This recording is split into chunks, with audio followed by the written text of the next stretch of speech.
हर देश की सरकार का एकमात्र उद्देश्य होता है कैसे अपने समृद्धि दर को बढ़ाया जाए और इसके लिए सबसे ज़्यादा ज़रूरत होती है वह है नियोजन यानी प्लानिंग की। ऐसा नहीं है कि आज़ादी के बाद ही हमारे देश में नियोजन को अपनाया गया, ये कहना गलत होगा। लो इनकम इक्विलिब्रियम ट्रैप क्या था ये? आओ जरा समझाता हूँ मैं। नियोजन के 4 ही प्रमुख उद्देश्य हैं। कौन कौन? समृद्धि दर को बढ़ाना, समता को बढ़ाना, आधुनिकीकरण को बढ़ावा देना और आत्मनिर्भरता को प्राप्त करना। पहली पंचवर्षीय योजना तो यहाँ पर कृषि पर जोर दिया गया, दूसरी पंचवर्षीय योजना औद्योगिकरण पर जोर दिया गया था और तीसरी पंचवर्षीय योजना जहां आत्मनिर्भरता पर जोर दिया गया। चिंता मत कर, कॉन्वेंट स्कूल तक पहुंच बहुत आसान हो गई है। हर सरकारी स्कूल कॉन्वेंट स्कूल बन गया है। हेलो स्टूडेंट, प्यारे बच्चों, आज हम लोग संभव बैच के इकोनॉमी लेक्चर के 8 नंबर लेक्चर में आ गए हैं। मतलब हम लोग हाफ ऑफ द वे आ गए हैं, ठीक है। और आज का टॉपिक मेंस के लिए भी इम्पॉर्टेंट है और थोड़ा सा उसका एक पार्ट पीटी के लिए भी इम्पॉर्टेंट है। तो इसीलिए ये टॉपिक इम्पॉर्टेंट है आपका, प्लीज़ इस पर फोकस करेंगे। और सबसे इम्पॉर्टेंट बात है, मुझे उम्मीद है कि जो पहले के 7 लेक्चर हैं उसको आप अच्छे से पढ़े हैं, उसका आपने नोट्स बनाया है और सबसे इम्पॉर्टेंट बात है आपने उसको बार बार रिवाइज भी किया हो। डन। इसके साथ साथ जैसा कि मैंने बताया कि टेलीग्राम, मेरा पीडब्ल्यू में टेलीग्राम चैनल है, आप उससे जुड़ेंगे तो न केवल वहाँ पर प्रत्येक दिन आपको क्वेश्चन मिलेगा करने के लिए इकोनॉमी से रिलेटेड, करंट अफेयर से रिलेटेड, बल्कि सप्ताह में एक दिन मेंस का भी आंसर राइटिंग यहाँ मैं करवाऊँगा खुद, ठीक है ना। So please be join this channel, ठीक है। और फिर अगर आज बात करें तो आज हम लोग कौन कौन से टॉपिक को कवर करने वाले हैं। हम पढ़ेंगे नियोजन क्या है, भारत में नियोजन का इतिहास क्या है। ये जो नियोजन का इतिहास अगर बात करें तो यहाँ से पीटी का सवाल बन सकता है, ठीक है ना, प्रीलिम्स का सवाल यहाँ बन सकता है। फिर भारत में नियोजन की आवश्यकता और उद्देश्य, ये मेंस का सवाल बन सकता है। नियोजन के प्रकार, ये प्रीलिम्स और मेंस दोनों के सवाल यहाँ बन सकते हैं। भारत में नियोजन पंचवर्षीय योजना से अगर हम नीति आयोग और अभी जो बात कर रहे हैं कि सरकार किस तरह से नियोजन चला रही है, हम लोग बात करें तो वो है भारत में नियोजन को समझ सकते हैं। और फिर समृद्धि विकास और समावेशी विकास और सतत विकास, समावेशी विकास के घटक, भारत में समावेशी विकास की आवश्यकता और लास्ट में वित्तीय समावेशन। टॉपिक बहुत ज़्यादा है तो एक एक करके हम लोग बिना समय गंवाए अपना टॉपिक कवर करना शुरू करते हैं। सबसे पहले हम लोग बात करते हैं नियोजन, प्लानिंग। नियोजन यानी प्लानिंग की बात करते हैं, ठीक है।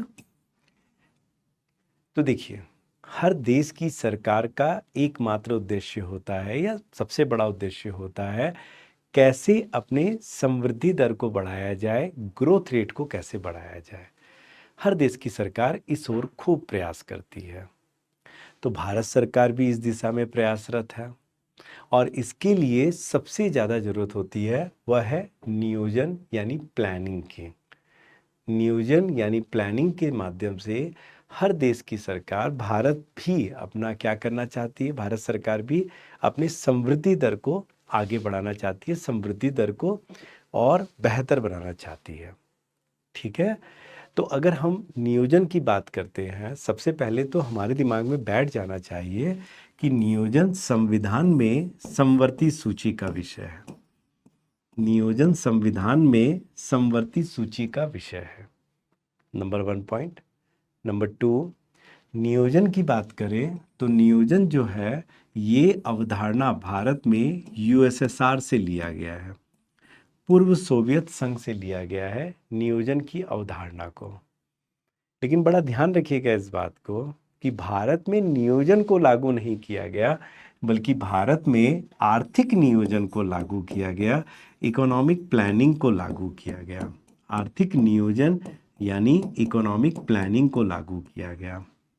और आर्थिक नियोजन का संबंध किससे है? पंचवर्षीय योजनाओं से है, पंचवर्षीय योजनाओं से है।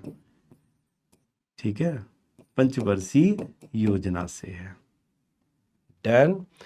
तो सवाल उठता है कि आखिरकार नियोजन होता क्या है, प्लानिंग होता क्या है? तो बहुत ध्यान से समझिएगा कि किसी भी देश में संसाधन क्या है, रिसोर्स या संसाधन क्या है बताइए? सीमित है, सीमित है। ठीक है, और उद्देश्य सरकार का उद्देश्य अनेक है, बहुत है, उद्देश्य अनेक है। ठीक है, तो ये जो उद्देश्य हैं उनको किस प्रकार सीमित संसाधन से प्राप्त करना है, एक निर्धारित समय में, निर्धारित समय में, ठीक है ना, निर्धारित समय में किस प्रकार सीमित साधन के द्वारा अनेकानेक उद्देश्यों को प्राप्त किया जा सकता है। और इसके लिए सरकार जो रणनीति बनाती है, जो स्ट्रैटेजी बनाती है, उसे ही नियोजन कहा जाता है। फिर से बोल रहा हूं, ध्यान देना। जब सरकार सीमित संसाधनों के द्वारा अधिकाधिक उद्देश्यों को निर्धारित समय में प्राप्त करने के लिए जो रणनीति बनाती है, उसे ही नियोजन कहा जाता है। फिर से बोल रहा हूं, जब सरकार देश में उपलब्ध सीमित संसाधनों के माध्यम से अधिकाधिक उद्देश्यों को प्राप्त करने के लिए निर्धारित समय में जो रणनीति बनाती है, स्ट्रैटेजी बनाती है, उसे ही नियोजन कहा जाता है। जैसा कि कहा कि नियोजन संविधान में समवर्ती सूची का विषय है, और भारत में जो नियोजन की अवधारणा है वो यूएसएसआर से लिया गया है, पूर्व सोवियत संघ। और भारत में आर्थिक नियोजन को अपनाया गया, और आर्थिक नियोजन का संबंध पंचवर्षीय योजनाओं से होता है। ठीक है, एकदम समझ में आया इतनी बात? Very good. अब हम लोग बात करते हैं कि आखिरकार भारत में नियोजन का इतिहास क्या रहा है। भारत में नियोजन का इतिहास, इसको भी जान लेते हैं। तो हम क्या देखते हैं कि भारत में ऐसा नहीं है कि आज़ादी के बाद ही हमारे देश में नियोजन को अपनाया गया, ये कहना गलत होगा। ठीक है, बल्कि हम माने तो हमारे देश में नियोजन का इतिहास तो आज़ादी के बहुत पहले से शुरू हो चुका था। जैसा कि 1934 में एम विश्वेश्वरैया, कौन? एम विश्वेश्वरैया, ठीक है ना, एम विश्वेश्वरैया द्वारा भारत के लिए आर्थिक नियोजन, the economic planning in India, Bharat के लिए आर्थिक नियोजन नाम की किताब लिखी गई। भारत के लिए आर्थिक नियोजन, आर्थिक नियोजन, आर्थिक नियोजन, इकोनॉमिक प्लानिंग इन इंडिया, ठीक है, के नाम से एक पुस्तक लिखी गई। और इसी कारण एम विश्वेश्वरैया को नियोजन का, भारत में नियोजन का जनक भी कहा जाता है। भारत में नियोजन का जनक भी कहा जाता है। डन। फिर इसके बाद इतना ही नहीं, अगर ध्यान दो तो अगर बात करें 1938 की बात है, 1938 की बात है, जब इंडियन नेशनल कांग्रेस का हरिपुरा सम्मेलन हुआ। ठीक है, इंडियन नेशनल कांग्रेस का एक हरिपुरा सम्मेलन 1938 में हुआ। और ये हरिपुरा सम्मेलन इसलिए भी फेमस है 1938 में, ठीक है, देख लेना, अगर बाई चांस ये 1937 हो तो उसको ठीक भी कर लेना, लेकिन मुझे ध्यान में आ रहा है लगभग 1938 में ही हुआ था। ठीक है, तो देख लेना इसको प्लीज़, ये फैक्ट को। तो हरिपुरा सम्मेलन इसलिए भी फेमस है क्योंकि यहाँ पर गर्म दल के नेता नेताजी सुभाष चंद्र बोस थे, एक कैंडिडेट के रूप में, अध्यक्ष के रूप में, और एक पट्टाभी सीतारमैया जो गांधी जी की तरफ से नरम दल के थे। हालांकि नेताजी सुभाष चंद्र बोस अध्यक्ष के पद के रूप में चुने गए, लेकिन पट्टाभी सीतारमैया को गांधी जी अध्यक्ष के रूप में देखना चाहते थे। बाद में खुद नेताजी सुभाष चंद्र बोस ने त्यागपत्र दे दिया इसमें। फिर हरिपुरा सम्मेलन क्यों मैं कह रहा हूं नियोजन के लिए, क्योंकि हरिपुरा सम्मेलन में पहली बार देश में नियोजन समिति का गठन किया गया, प्लानिंग कमीशन नियोजन समिति का गठन किया गया, और जिसके अध्यक्ष स्वयं पंडित नेहरू थे। पंडित नेहरू इसके अध्यक्ष बनाए गए थे। ठीक है, हरिपुरा सम्मेलन। और इतना ही नहीं, अगर बात करें 1944, दिस इज श्योर, 1944 में श्रीमन नारायण, अगर बात करें श्रीमन नारायण द्वारा एक गांधीवादी योजना बनाया गया। गांधी जी के भक्त थे, इसीलिए उन्होंने गांधीवादी प्लान बनाया, गांधीवादी नियोजन बनाया। ठीक है, जो गांधी जी के सिद्धांत पर आधारित था। तो श्रीमन नारायण ने गांधीवादी योजना बनाया। इतना ही नहीं, 1944 में एक और घटना घटा कि मुंबई के 8 उद्योगपतियों ने मिलकर के बॉम्बे प्लान बनाया। क्या बनाया? बॉम्बे प्लान बनाया। ठीक है, ये भी नियोजन के संबंध में एक बहुत बड़ी घटना थी। और उतना ही नहीं, 1950 की बात करें, 1950 की, तो जयप्रकाश नारायण द्वारा सर्वोदय प्लान बनाया गया। ठीक है ना, सर्वोदय प्लान आजादी के बाद में जयप्रकाश नारायण द्वारा बनाया गया। और 1950 में ही, अगर बात करें 1950 में ही, सरकार द्वारा ये कोई संवैधानिक संस्था नहीं थी, बल्कि स्पेशल रिजोल्यूशन पास किया गया उसके द्वारा, है ना, योजना आयोग का गठन किया गया। और इतना ही नहीं, 1951 से लेकर 2017 तक योजना आयोग द्वारा 12 पंचवर्षीय योजनाएं चलाई गई। देश में 12 पंचवर्षीय योजनाएं चलाई गई। ठीक है, तो ये है हमारे देश में नियोजन का इतिहास। और इतना ही नहीं, और थोड़ा सा हम लोग इसको अपडेट कर लेते हैं कि 2015 में योजना आयोग को समाप्त करके नीति आयोग का गठन किया गया। और नीति आयोग मतलब national institute for transforming India. और नीति आयोग द्वारा ये पंचवर्षीय योजनाओं को क्या किया गया? समाप्त किया गया। और उसके स्थान पर 15 वर्ष का विजन प्लान, 15 वर्षीय विजन प्लान, 7 वर्षीय रणनीतिक प्लान,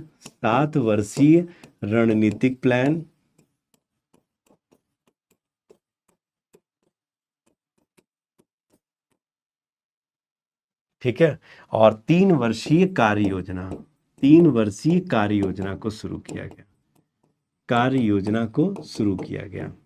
ठीक है, अब सरकार वर्तमान में हर साल बजट बना करके नियोजन का निर्माण कर रही है। ठीक है, और सरकार 2047 तक, अगर बात करें 2022 में सरकार ने क्या किया, 2047 तक ये लक्ष्य रखा है कि भारत को विकसित राष्ट्र बनाया जाए। कैसा राष्ट्र बनाया जाए? एक विकसित राष्ट्र बनाना है 2047 तक। इसीलिए 2022 से 2047 का जो ये 25 वर्ष है, इसको अमृत काल कहा गया है। क्या कहा गया है? इसको अमृत काल कहा गया है। ठीक है, ध्यान से देखो, वेरी वेरी इंपॉर्टेंट। इसको नोट डाउन भी करना है ना। मैं यहां हो जा रहा हूं, ध्यान से देखो। अब मैं बोल रहा हूं, ध्यान से सुनो, एकदम मैं बोल रहा हूं, ध्यान से सुनो। वर्ष 1904, भारत में नियोजन के इतिहास के बारे में बात करते हैं, तो वर्ष 1934 में एम विश्वेश्वरैया द्वारा भारत के लिए आर्थिक नियोजन, इकोनॉमिक प्लानिंग इन इंडिया नाम से किताब लिखी गई। ठीक है, फिर 1938 में कांग्रेस के हरिपुरा सम्मेलन में भारतीय नियोजन समिति, इसका नाम पूरा था भारतीय नियोजन समिति का गठन किया गया, जिसके अध्यक्ष पंडित नेहरू थे। 1944 में श्रीमन नारायण द्वारा गांधीवादी प्लान बनाया गया और 1944 में ही बॉम्बे प्लान बनाया गया। इतना ही नहीं 1945 की बात करें, यहाँ पर थोड़ा सा मैं जोड़ देना चाहता हूँ। 1945 में एम एन रॉय द्वारा पीपल्स प्लान जन योजना बनाया गया, यानी पीपल्स प्लान बनाया गया, याद रखना, ठीक है ना, एम एन रॉय द्वारा। फिर 1950 में जयप्रकाश नारायण द्वारा सर्वोदय प्लान, 1950 में ही योजना आयोग का गठन हुआ और जिसके द्वारा 1951 से 2017 तक 12 पंचवर्षीय योजनाएं चलाई गई। 2015 में नीति आयोग का गठन हुआ और जिसने पंचवर्षीय योजना के स्थान पर 15 वर्ष का विजन प्लान, 7 वर्ष का रणनीतिक प्लान और 3 वर्ष की कार्य योजना को चलाया। और अब 2022 से लेकर 2047 तक सरकार भारत को एक विकसित राष्ट्र बनाना चाहती है, 2047 तक, जिसको अमृत काल कहा गया है। जिसको क्या कहा गया है? अमृत काल कहा गया है। सबने लिख लिया, याद कर लिए? हाँ बिल्कुल, ठीक है, इसको याद भी कर लेना। अब सवाल उठता है कि भारत में नियोजन की आवश्यकता क्यों पड़ी? भारत में नियोजन की आवश्यकता क्यों पड़ गई आजादी के बाद? ठीक है, दोनों बातें। भारत में नियोजन की आवश्यकता आजादी के बाद और वर्तमान समय भी, आज और भविष्य के लिए भी क्यों नियोजन बहुत महत्वपूर्ण माना जाता है? इन सवालों के उत्तर थोड़ा ढूंढने का प्रयास करें मेंस रिगार्डिंग। तो आजादी के बाद अगर भारत की बात करें तो भारत की स्थिति देखिए क्या थी। भारत की स्थिति कि भारत जो है, भारतीय अर्थव्यवस्था निम्न आय संतुलन जाल में फंसा हुआ था। निम्न आय संतुलन जाल में फंसा हुआ था। निम्न आय संतुलन जाल में फंसा हुआ था भारतीय अर्थव्यवस्था। भारतीय अर्थव्यवस्था निम्न आय संतुलन जाल में फंसा हुआ था। ठीक है, अब ये निम्न आय संतुलन जाल क्या है? जिसको लो इनकम इक्विलिब्रियम ट्रैप कहा जाता है। Low income equilibrium trap, equilibrium trap कहा जाता है। लो इनकम इक्विलिब्रियम ट्रैप क्या था ये? आओ जरा समझाता हूं मैं, समझो low income equilibrium trap. Actually जब देश आज़ाद हुआ तो बच्चों, हमारे देश में देखा जाए तो बचत दर बहुत कम था। बचत दर जो था वो मात्र 9% ही था, जो आज 30% है। और मानी सी बात है कि जब बचत दर कम होगा तो मानी सी बात है कि लोगों का निवेश कम होगा। निवेश कम होगा, निवेश कम हुआ तो इससे हमारा क्या हुआ? उत्पादन कम हुआ। उत्पादन कम होने से क्या हुआ? जीडीपी कम हुआ। जीडीपी कम हुआ तो हमारा क्या हुआ? समृद्धि दर कम हो गया। समृद्धि दर कम हुआ, और जब समृद्धि दर कम होगा, समृद्धि दर कम होगा तो मानी सी बात है लोगों की क्या हुई? आय कम हुई, और आय कम होने से बचत दर कम हुआ। तो एक तरह से देखा जाए पूरी अर्थव्यवस्था, आप देखिए घूम करके, निम्न आय संतुलन जाल में फंस गया था। निम्न आय संतुलन जाल इसी को कहा जाता है। निम्न आय संतुलन जाल में फंस गया।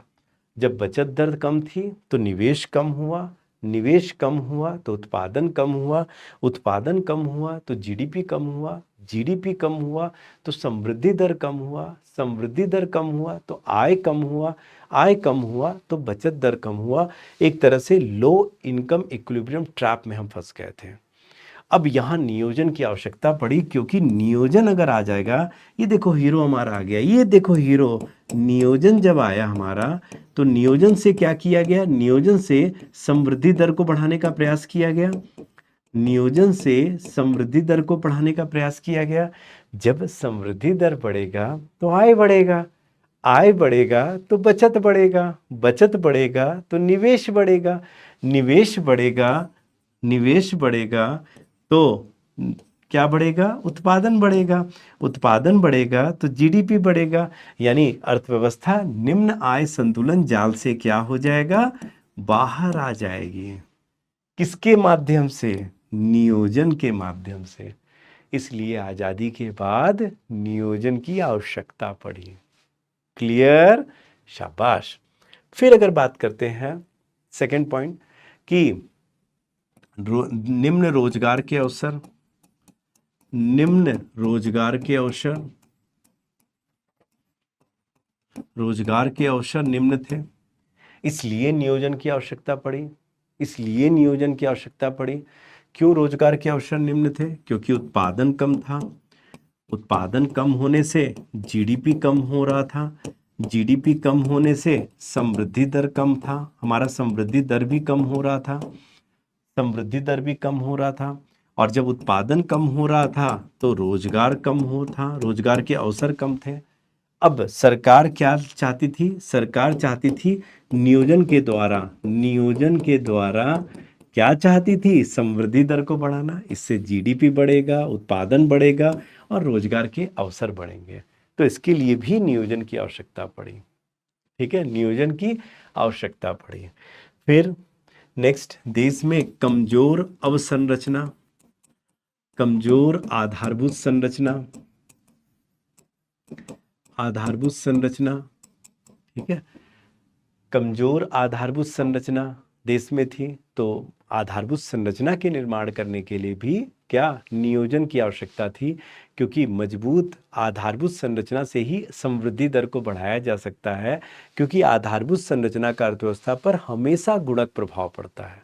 और इतना ही नहीं, अगर हम बात करें केंद्र और राज्य, केंद्र और राज्य में सहयोगात्मक संघवाद के लिए, सहयोगात्मक संघवाद के लिए, सहयोगात्मक संघवाद के लिए नियोजन की आवश्यकता पड़ी कि दोनों के बीच में कोऑपरेटिव फेडरलिज्म, सहयोगात्मक संघवाद रहे। इसके लिए नियोजन की आवश्यकता रही। फिर हमारे घरेलू उद्योगों को वैश्वीकरण के दौर में, वैश्वीकरण के दौर में घरेलू उद्योगों को संरक्षण, घरेलू उद्योगों को संरक्षण आज़ादी के समय, इसके लिए हमें नियोजन की आवश्यकता पड़ी कि हम कैसे अपने, क्योंकि हमारे देश में उद्योग अंग्रेजों ने बसने ही कहाँ दिया। अंग्रेजों ने भारत को केवल दो ही उद्देश्य से देखा था, एक कच्चे माल का स्रोत और उनके यहाँ बने माल का तैयार बाजार, केवल दो। तो कभी हमारे देश में उद्योगों को पनपने ही नहीं दिया। तो आज़ादी के बाद जब हमारे देश में उद्योग पनपने लगे, उद्योग बढ़ने लगे, तो वहाँ क्या था? वहाँ बहुत ज़रूरी था कि चूंकि उस समय तो वैश्वीकरण का दौर था 1947 में विश्व में, तो बड़े बड़े उद्योग अगर भारत में आ जाते तो हमारे घरेलू उद्योग तो बेचारे शैशव अवस्था में ही, बाल्यावस्था में ही मर जाते हैं, ख़त्म हो जाते हैं। तो उनको संरक्षण देने के लिए, उनको प्रोटेक्शन देने के लिए हमने नियोजन को अपनाया ताकि हम उनको संरक्षण दे सकें। ठीक है, तो अगर कभी पूछा जाए नियोजन की भारत में क्या आवश्यकता पड़ी, तो बच्चों लिख पाओगे ना, एक निम्न आय संतुलन जाल से बाहर निकालने में, से बाहर निकालने के लिए, से बाहर निकालने के लिए हमें नियोजन की आवश्यकता पड़ी। दूसरा, ठीक है, निम्न रोजगार के अवसर थे, इसको दूर करने के लिए, अवसर को दूर करने के लिए नियोजन की आवश्यकता पड़ी। फिर तीसरा अगर बात करें, कमजोर आधारभूत संरचना जो है, आधारभूत संरचना निर्माण के लिए, क्योंकि आज़ादी के समय कमजोर आधारभूत संरचना था, तो आधारभूत संरचना के निर्माण के लिए है ना। फिर केंद्र और राज्य में सहयोगात्मक संघवाद को बढ़ावा देने के लिए, और वैश्वीकरण के दौर में घरेलू उद्योगों को संरक्षण देने के लिए हमें नियोजन की आवश्यकता पड़ी। अब सवाल उठता है कि सर वो तो ठीक है, लेकिन वर्तमान में अगर बात करें तो अर्थव्यवस्था, भारतीय अर्थव्यवस्था हो या विश्व की अधिकांश अर्थव्यवस्था भारत समेत, अब हम ज्यादातर बाजार अर्थव्यवस्था पर आधारित होते जा रहे हैं। बाजार आधारित अर्थव्यवस्था पर अब हम ज्यादा निर्भर हैं। इस वैश्वीकरण के दौर में, जहां सब कुछ दो चीजें निर्धारित कर रही हैं, डिमांड और सप्लाई, आपूर्ति, डिमांड और सप्लाई, मांग और आपूर्ति। तो सर, जहां मांग और आपूर्ति से विनिमय दर निर्धारित हो रहा है, जहां मांग और आपूर्ति से अर्थव्यवस्था में अनेक चीजें, मौद्रिक नीति निर्धारित हो रही है, वहां सर हम कैसे बात कर सकते हैं कि आज नियोजन प्रासंगिक है? आज नियोजन की क्या प्रासंगिकता है? सरकार को नियोजन समाप्त कर देना चाहिए। जब हम बाजार आधारित अर्थव्यवस्था में जा रहे हैं, तो बाजार आधारित अर्थव्यवस्था में जा रहे हैं, तो क्या वहां नियोजन प्रासंगिक है? बिल्कुल प्रासंगिक है। क्यों प्रासंगिक है? बहुत ध्यान से समझना। जो बाजार है वो मांग और आपूर्ति के बीच संबंध को बतला रहा है, मांग और आपूर्ति के बीच संबंध को बतलाता है। ये मांग और आवश्यकता, मांग और आवश्यकता या जरूरत के बीच संबंध को नहीं बतलाता है। और सोचिए, आज हमारे देश में भले नीति आयोग के अनुसार 5% गरीबी है, लेकिन जनसंख्या अधिक होने के कारण इंटेंसिटी ऑफ पॉवर्टी, गरीबी की व्यापकता बहुत ज्यादा है। 5% भी 150 करोड़ में कम नहीं होते हैं। तो जहां हमारे देश में गरीबी की व्यापकता है, ग्लोबल हंगर इंडेक्स अगर की बात करें तो भुखमरी की समस्या ज्यादा है, जहां हम बात कर रहे हैं, जहां लैंगिक असमानता बहुत ज़्यादा है, जहां हमारे देश में वंचित समूह बहुत हैं, जहां हमारे देश में आय की असमानता बहुत ज़्यादा है, तो कहीं ना कहीं वहां मांग और आपूर्ति सब कुछ निर्धारित नहीं करता है, बल्कि हम देखते हैं कि बाजार अर्थव्यवस्था डिमांड और सप्लाई के बीच संबंध को बतलाता है, डिमांड और नीड के बीच संबंध को नहीं बतलाता है। तो कहीं ना कहीं अभी भी आपूर्ति की जगह आवश्यकता पर भी हमें जोर देना होगा, जरूरत पर भी जोर देना होगा। और इसके लिए बहुत जरूरी है कि हम नियोजन को बनाए रखें, सरकार नियोजन या प्लानिंग को बनाए रखे। इसीलिए तो हमने अभी नहीं 2047 तक अपना नियोजन बनाया है कि भारत को न केवल 2030 में शून्य भुखमरी से बाहर निकालना, शून्य भुखमरी के लक्ष्य को प्राप्त करना, यानी जीरो हंगर के लक्ष्य को प्राप्त करना, बल्कि 2047 तक अगर विकसित राष्ट्र बनाना है, 2070 तक अगर हमको शून्य उत्सर्जन कार्बन को प्राप्त करना है, 2030 तक अगर हम सौर ऊर्जा से 500 गीगावाट सौर ऊर्जा प्राप्त करना है, तो बहुत जरूरी है कि हमें नियोजन को अपनाना ही पड़ेगा, प्लानिंग के द्वारा ही जाना होगा। इसीलिए नियोजन आज भी उतना प्रासंगिक है और भविष्य में भी रहेगा भारतीय अर्थव्यवस्था के लिए। समझे? शाबाश। ठीक है, तो हम नियोजन की आवश्यकता और जरूरत को समझ गए। अब बात आता है कि आखिरकार नियोजन का उद्देश्य क्या है। अगर हम नियोजन के उद्देश्य की बात करें, नियोजन के उद्देश्य का उद्देश्य, तो अगर नियोजन का उद्देश्य क्या है, तो याद रखना नियोजन के 4 प्रमुख उद्देश्य हैं। क्या? पहला, अगर हम बात करें, समृद्धि दर को बढ़ाना, समृद्धि दर को बढ़ाना एक नियोजन का उद्देश्य है। ठीक है ना, समृद्धि दर को बढ़ाना। दूसरा, समता को बढ़ाना, इक्विटी, समता को बढ़ाना, ग्रोथ रेट बढ़ाना, समता को बढ़ाना। तीसरा, आधुनिकीकरण को बढ़ावा देना, आधुनिकीकरण को बढ़ावा देना, आधुनिकीकरण को बढ़ावा देना, और चौथा, अगर बात करें, आत्मनिर्भरता को प्राप्त करना, आत्मनिर्भरता को प्राप्त करना।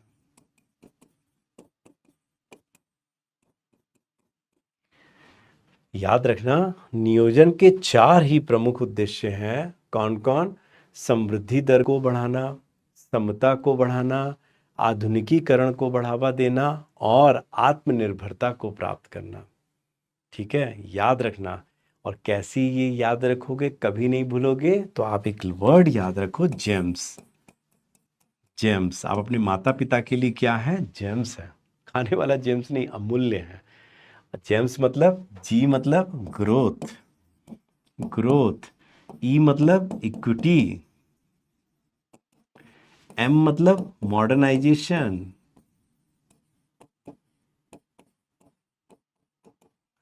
और S मतलब सेल्फ रिलायंस।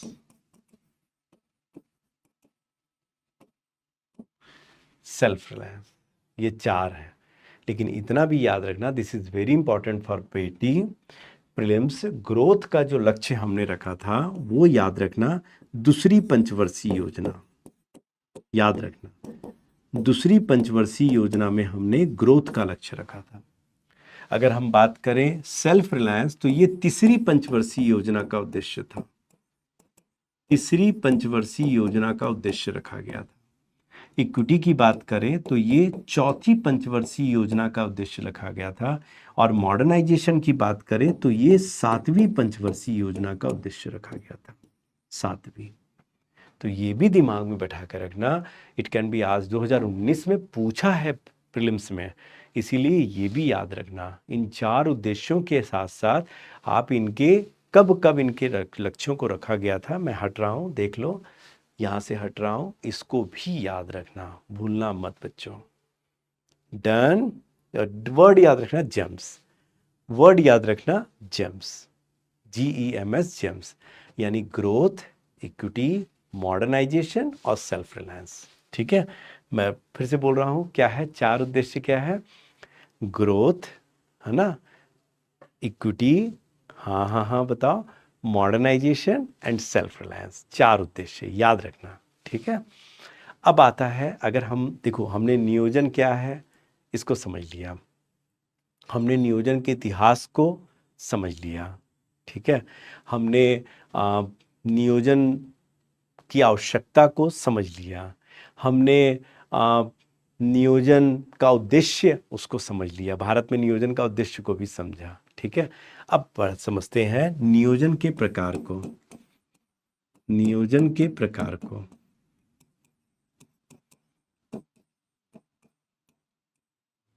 ठीक है ना, टाइप्स ऑफ प्लानिंग। तो नियोजन के प्रकार की बात करते हैं, ध्यान से समझना।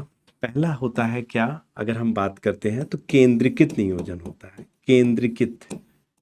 केंद्रीकृत नियोजन होता है, सेंट्रलाइज्ड प्लानिंग। ये क्या होता है? जहां नियोजन का निर्माण सरकार करती है। ठीक है, जहां की नियोजन का निर्माण केंद्र सरकार करती है और राज्यों में उसे लागू कर दिया जाता है, निचली संस्थाओं में उसको लागू कर दिया जाता है। इसको टॉप डाउन प्लानिंग कहा जाता है। क्या कहा जाता है? Top down planning. Top down planning यानी हमेशा नियोजन का निर्माण ऊपर होगा और नीचे में इसको लागू करने के लिए छोड़ दिया जाता है। और सबसे बड़ी बात है कि भारत में अगर बात करें, पहली से लेकर अगर सातवीं पंचवर्षीय योजना तक बात करें, तो उस नियोजन का जो स्वरूप था, प्रकृति था, नेचर था, वो केंद्रीकृत नियोजन था। जहां योजना का निर्माण योजना आयोग जो केंद्र की संस्था थी और उसको राज्यों में लागू कर दिया, सभी राज्यों में एक समान लागू कर दिया जाता था। डन। फिर उसके बाद आता है विकेंद्रीकृत नियोजन। विकेंद्रीकृत नियोजन, डिसेंट्रलाइज्ड प्लानिंग, इसको बोलते हैं डिसेंट्रलाइज्ड प्लानिंग।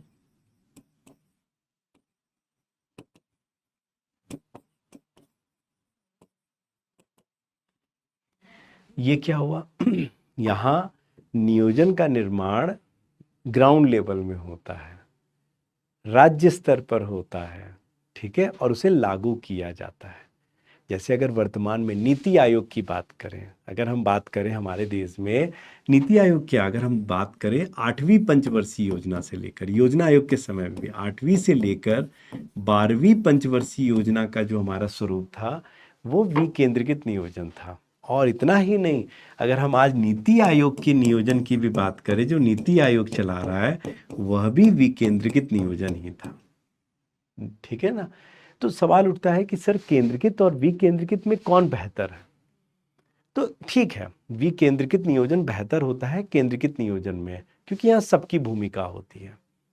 लेकिन अगर मैं बात करूं कि ऐसा नहीं कि केंद्रीकृत खराब है, आप कोई भी जो निर्णय है वो आज को लेकर के 1947 के समय को आज आप माने उसको लेकर आज आप कोई स्पष्टीकरण या कोई उसको मूल्यांकन ना करें, बल्कि अगर सही मूल्यांकन करना है तो आप 1947 से लेकर की बात की स्थिति को देखें या उस समय की स्थिति को देखें, तब आप बेहतर मूल्यांकन कर पाएंगे।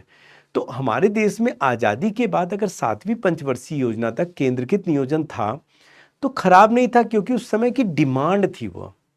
और 8वीं से लेकर, क्योंकि एलपीजी रिफॉर्म हो गया था 7वीं के बाद, लिबरलाइजेशन, प्राइवेटाइजेशन, ग्लोबलाइजेशन रिफॉर्म हो गया था हमारे देश में, उसके बाद केंद्रीकृत नियोजन की प्रासंगिकता नहीं रह गई, तब हमें विकेंद्रीकृत नियोजन में जाना पड़ा। तो समय और काल के अनुसार अगर आप तुलना करेंगे तभी बेहतर स्थिति में होंगे हमेशा। क्लियर एकदम? तो विकेंद्रीकृत नियोजन और केंद्रीकृत नियोजन दोनों आपको मेरे ख्याल से समझ में आ गया होगा नियोजन के प्रकार में। एकदम क्लियर? Very good. अब फिर इसके बाद का बात करते हैं, नियोजन के दूसरे प्रकार में जाते हैं, तो हम पढ़ते हैं एक पंचवर्षीय नियोजन, पंचवर्षीय योजना, पंचवर्षीय योजना, और आता है अवकाश योजना,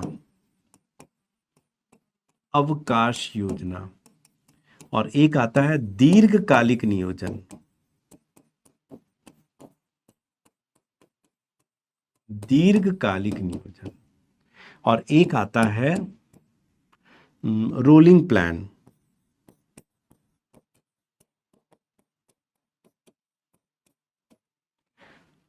रोलिंग प्लान।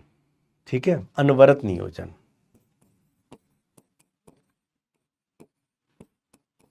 अनवरत नियोजन इसको कहा जाता है। जरा इनके बारे में पढ़ते हैं। अगर मैं बात करता हूं पंचवर्षीय योजना, तो ये हर 5 वर्ष के लिए शुरू किया जाता है।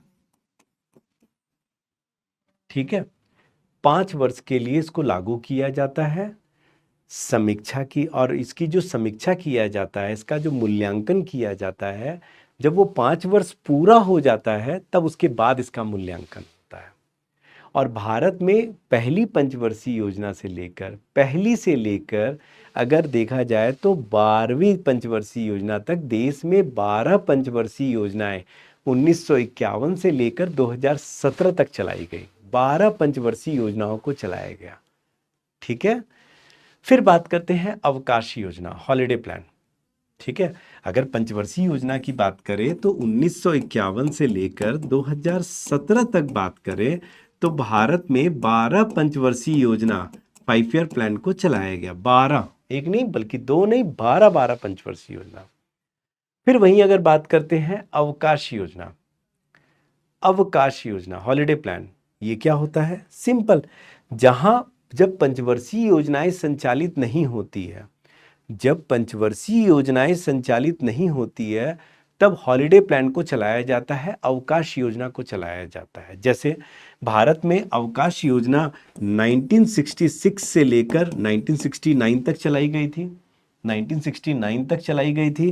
फिर 1970 देखा जाए तो 8 से लेकर 80 तक भी देखा जाए लगभग 2 साल और चलाया गया था, 80 तक भी चलाया गया था। तो अवकाश योजना का अवधि 1 वर्ष के लिए होता है, इसका अवधि जो होता है 1 वर्ष के लिए होता है, और ये तभी लागू होता है जब पंचवर्षीय योजनाएं लागू नहीं की जा सकती है। और देश में 5 वर्ष जो है ये अवकाश योजना को लागू किया गया था। सॉरी, यहाँ 1978 से 80 लिख दिए, 1990 से 1992, क्योंकि 77 से हमारे देश में रोलिंग प्लान चला है। ठीक है ना, जनता सरकार द्वारा। तो हमारे देश में देखा जाए तो 5 अवकाश योजनाओं को लागू किया गया है, 5 अवकाश योजना। हालांकि कांग्रेस कहती है कि रोलिंग प्लान भी अवकाश योजना के अंतर्गत आती है, लेकिन ऐसा नहीं है, हमारे देश में रोलिंग प्लान चला है। ठीक है, तो सरकार, जबकि कांग्रेस सरकार इसको मानने को लेने पहले तैयार नहीं थी, लेकिन अब स्पष्ट होता है कि रोलिंग प्लान चलाया ही गया था हमारे देश में। तो अवकाश योजना भी समझ में आ गया। फिर अगर बात करते हैं दीर्घकालिक नियोजन, तो इसका अवधि लंबे समय के लिए होता है। जैसे अभी बात करें 2022 से लेकर 2047 तक सरकार विकसित राष्ट्र बनाना चाहती है। तो ये जो 25 वर्ष का जो नियोजन है, और यहाँ तक कि नीति आयोग का जो 15 वर्ष का विजन प्लान है, ये सब दीर्घकालिक नियोजन यानी लॉन्ग टर्म प्लानिंग में आता है। और फिर आता है रोलिंग प्लान यानी अनवरत योजना। ये क्या होता है? अनवरत योजना की जो अवधारणा है, दिस इज वेरी इंपॉर्टेंट, दिमाग में बैठाओ। कि जो अनवरत नियोजन या रोलिंग प्लान की अवधारणा है, इसको गुरनार मेडल की प्रसिद्ध पुस्तक जो है द एशियन ड्रामा से लिया गया है। द एशियन ड्रामा से लिया गया है। इसको गुरनार मेडल की प्रसिद्ध पुस्तक द एशियन ड्रामा से लिया गया है। किसको? रोलिंग प्लान की अवधारणा को।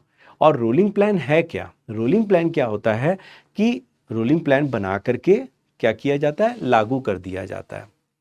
और हर साल के अंत में उसकी समीक्षा किया जाता है, मूल्यांकन इवैल्यूएशन किया जाता है, और जो भी आवश्यक सुधार होते हैं उसको किया जाता है। फिर अगले साल के लिए फिर उसको लागू कर दिया जाता है।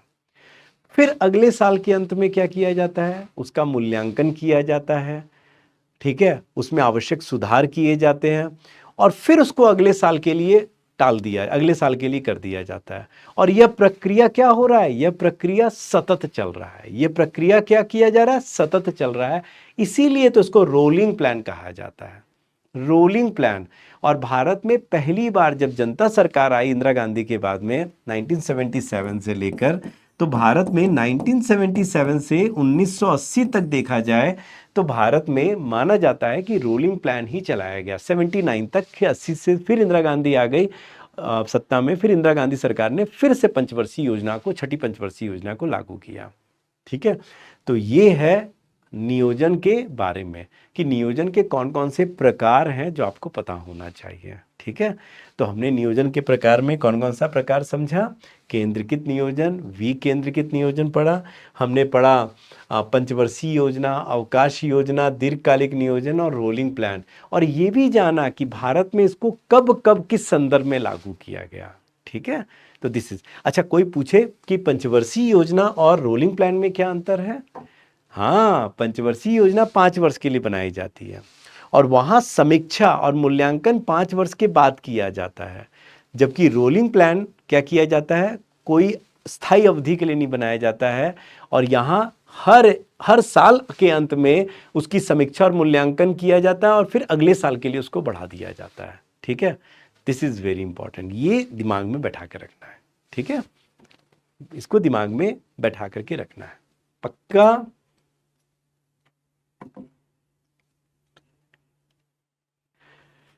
तो नियोजन के प्रकार को अगर हम लोगों ने समझ लिया, तो नियोजन के प्रकार के बाद अब बहुत जरूरी है कि हम लोग थोड़ा सा अंतर समझें योजना आयोग और नीति आयोग।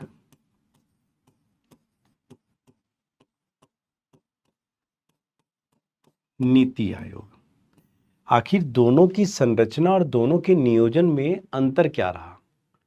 क्यों मैं बोल रहा हूं? क्योंकि मेंस 2018 की बात करोगे, मेंस 2018 की बात करें तो ये अंतर पूछा गया है एग्जाम में। इस अंतर को एग्जाम में पूछा गया है, इसीलिए थोड़ा सा दिमाग में बैठाओ। देखो, सबसे बड़ी बात है, दोनों ही गैर संवैधानिक संस्था है। मतलब दोनों की स्थापना संसद में पारित विशेष संकल्प या रिजोल्यूशन के द्वारा हुआ है, दोनों की स्थापना। ठीक है, और दोनों के अध्यक्ष स्वयं प्रधानमंत्री होते हैं, दोनों के, योजना आयोग कहे या नीति आयोग। लेकिन ध्यान देना, योजना आयोग जो थी वो केंद्रीकृत संस्था थी, केंद्रीकृत संस्था थी। ठीक है, और ये केंद्रीकृत नियोजन का निर्माण कर रही थी। ये केंद्रीकृत नियोजन यानी ये नियोजन बनाती थी, पंचवर्षीय योजनाएं बनाती थी और उसे लागू करती थी, उसमें राज्यों की कोई भूमिका नहीं होती थी। जबकि नीति आयोग की बात करें तो यह विकेंद्रीकृत नियोजन को, विकेंद्रीकृत नियोजन को संचालित करती है, जिसमें राज्यों की भी महत्वपूर्ण भूमिका होती है। निचले स्तर पर उसको लागू किया जाता है। मतलब अगर हम योजना आयोग की बात करें तो यहां राज्यों की भूमिका नहीं होती थी, राज्यों की भूमिका नहीं, किसमें? नियोजन के निर्माण में, नियोजन के निर्माण में। ठीक है, इसमें राज्यों की कोई भूमिका नहीं होती थी। लेकिन अगर हम नीति आयोग की बात करें तो ये सहयोगात्मक संघवाद पर आधारित है। सहयोगात्मक संघवाद यानी कोऑपरेटिव फेडरलिज्म पर आधारित है, जहां केंद्र और राज्य दोनों की महत्वपूर्ण भूमिका होती है। केंद्र और राज्य दोनों की महत्वपूर्ण भूमिका होती है। फिर अगर हम बात करते हैं योजना आयोग को लेकर, तो योजना आयोग द्वारा देश में पंचवर्षीय योजनाओं को चलाया गया।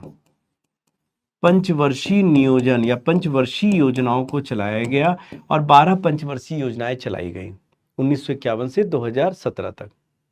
लेकिन नीति आयोग द्वारा क्या किया गया, 15 वर्ष का विजन प्लान, 15 वर्षीय विजन प्लान, 7 वर्षीय रणनीतिक प्लान और 3 वर्षीय कार्य योजना को चलाया गया। 3 वर्षीय कार्य योजना को चलाया गया। ठीक है। और सबसे बड़ी बात है जो सबसे बड़ी बात दिमाग में बैठाओ कि योजना आयोग के पास वित्त संबंधित अधिकार थे, जबकि इसके पास वित्त संबंधित कोई अधिकार नहीं है। किसके पास? नीति आयोग के पास। अगर हम योजना आयोग की बात करें तो हम क्या देखते हैं, कैसे काम करते थे। ये देखिए, ये है योजना आयोग। ये कौन है? राज्य है। ये राज्य है और ये कौन है? योजना आयोग। ऐसे काम होता था, ऐसे।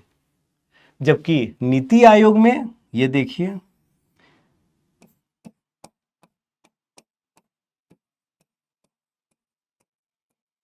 ये रहे राज्य और ये रहा नीति आयोग बीच में। तो ये सहयोगात्मक संघवाद पर आधारित है। तो दोनों के कार्य प्रणाली में भी ये अंतर देखा गया है। तो ये दोनों में अंतर है, योजना आयोग और नीति आयोग के कार्य योजना में। ठीक है। एक केंद्रीकृत नियोजन, दूसरा विकेंद्रीकृत नियोजन। एक में राज्यों की भूमिका नहीं नियोजन के निर्माण में, दूसरा सहयोगात्मक संघवाद पर आधारित है। एक पंचवर्षीय योजना, जबकि दूसरा 15 वर्षीय विजन प्लान, 7 वर्षीय रणनीतिक और 3 वर्षीय एक्शन प्लान। और एक को वित्त संबंधित अधिकार मिले हुए थे, दूसरा को वित्त संबंधित कोई अधिकार नहीं मिले हुए थे। किस तरह से काम कर रहे थे, this is so important, you should remember. Done. अब अगर हम भारत में नियोजन की बात करें, भारत में नियोजन की बात करें थोड़ा, तो समझिए कि भारत में नियोजन को मैं चरण में बांट देता हूं। चरण एक में क्या देख रहे हैं कि 1951 से लेकर अगर बात करें तो 1966 तक बात करते थे, जब तक अवकाश योजना नहीं आया। ठीक है। 1951 से लेकर 1966 ले लेते हैं। ठीक है। अब दूसरा चरण अगर बात करते हैं, दूसरा चरण तो क्या होगा, 1969 से लेकर 1990 तक। क्यों? क्योंकि यहां 1966 से लेकर 69 तक अवकाश योजना था। फिर 1990 से लेकर 1992 तक यहां भी क्या था, अवकाश योजना।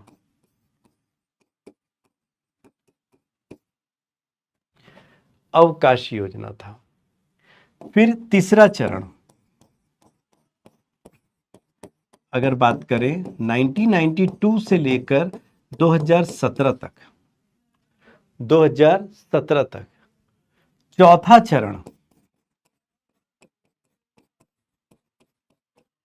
चौथा चरण अगर बात करें तो वो नीति आयोग का कार्य योजना था। नीति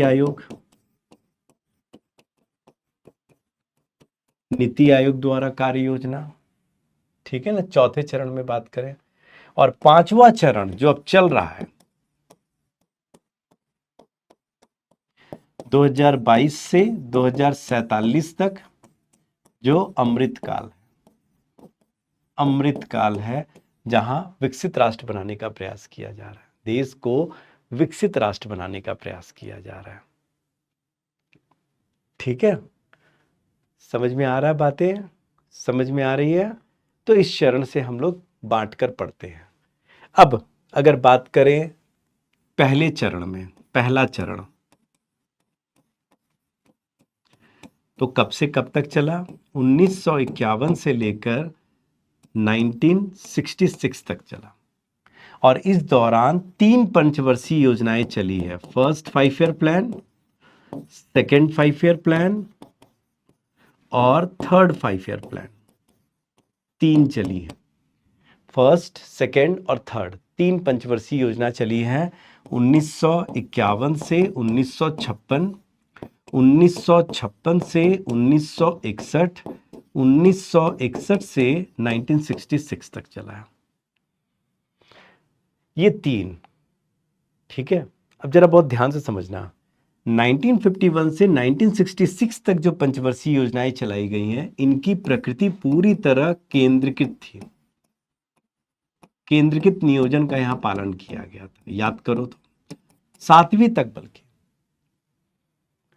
और सबसे बड़ी विशेषता रही है, अगर हम बात करते हैं जैसे पहली पंचवर्षीय योजना, तो यहां पर कृषि पर जोर दिया गया, कृषि पर जोर दिया गया। पहली पंचवर्षीय योजना में उद्देश्य ही किया था कृषि पर जोर, कृषि का विकास। दूसरी पंचवर्षीय योजना औद्योगिकरण पर जोर दिया गया था, औद्योगिकरण पर जोर दिया गया था। इस दौरान देखा जाए तो हमारे देश में दूसरी औद्योगिक नीति, जो सबसे महत्वपूर्ण औद्योगिक नीति 1956 को भी लागू किया गया। और तीसरी पंचवर्षीय योजना जहां आत्मनिर्भरता पर जोर दिया गया, सेल्फ रिलायंस पर जोर दिया गया। तो 3 पंचवर्षीय योजनाएं और तीनों के उद्देश्य। पहली पंचवर्षीय योजना जहां कृषि पर जोर दिया गया, यहां तक कि इस दौरान 1952 में सामुदायिक विकास कार्यक्रम, कम्युनिटी डेवलपमेंट प्रोग्राम को भी शुरू किया गया।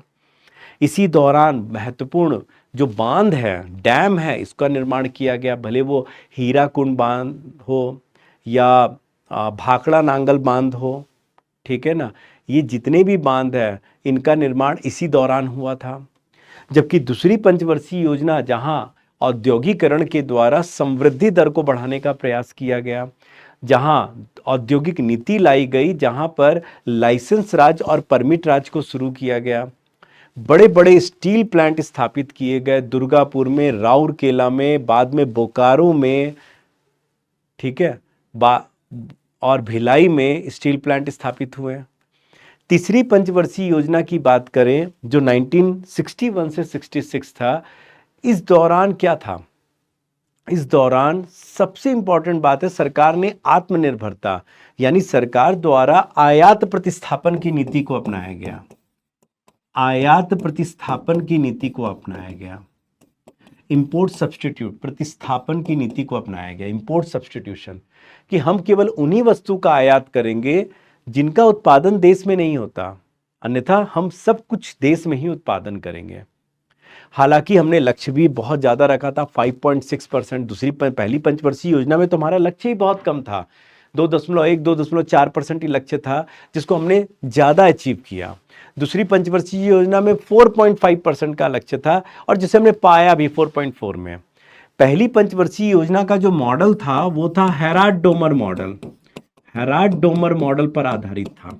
जबकि दूसरी पंचवर्षीय योजना पीसी महालनोबिस मॉडल पर आधारित था, पीसी महालनोबिस मॉडल पर आधारित था। यह भी बहुत इंपॉर्टेंट है दिमाग में बैठाना।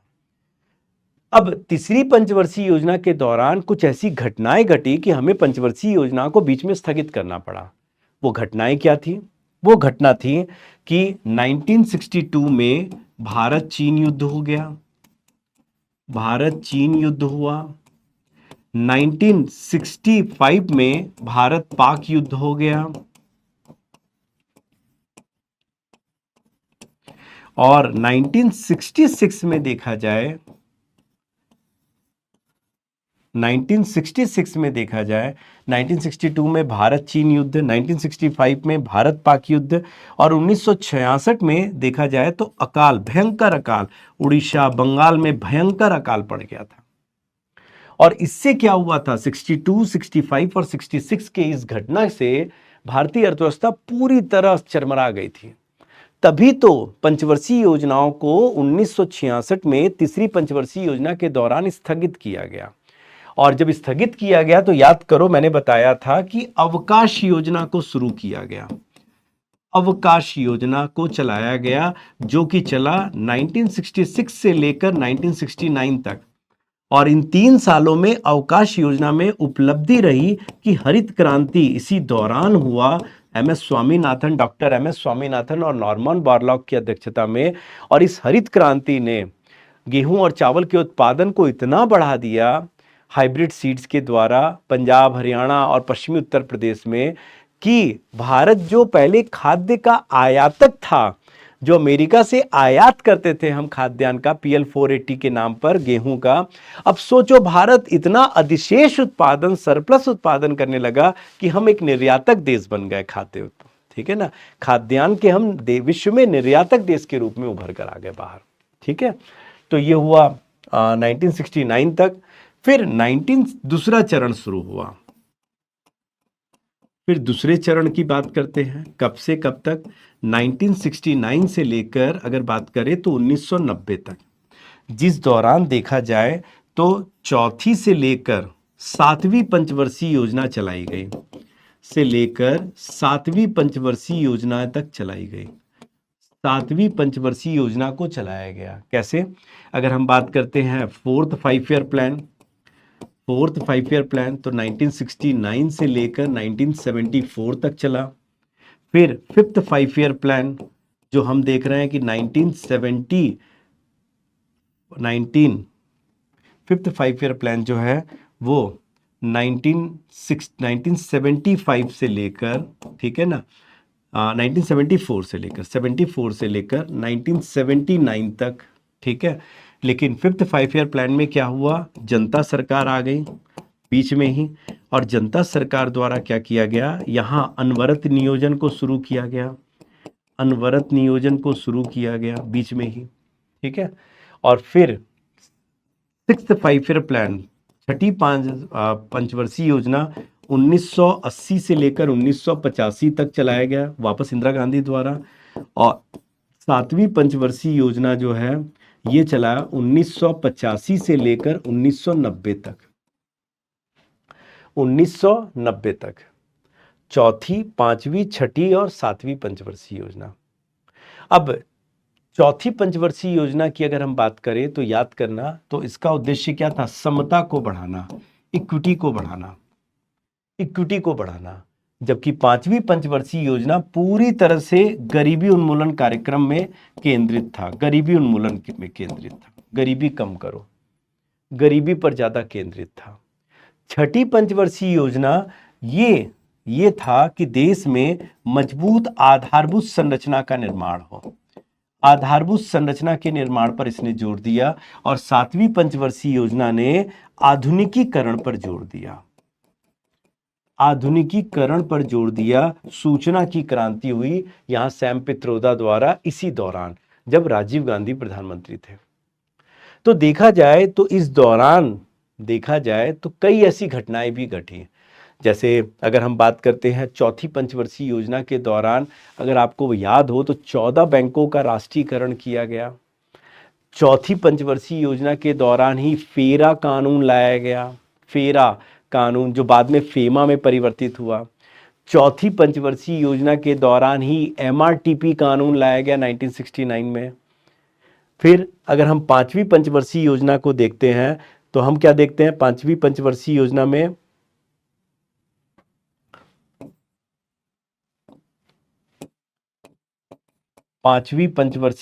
में अगर हम देखते हैं तो 5वीं पंचवर्षीय योजना के दौरान भी कई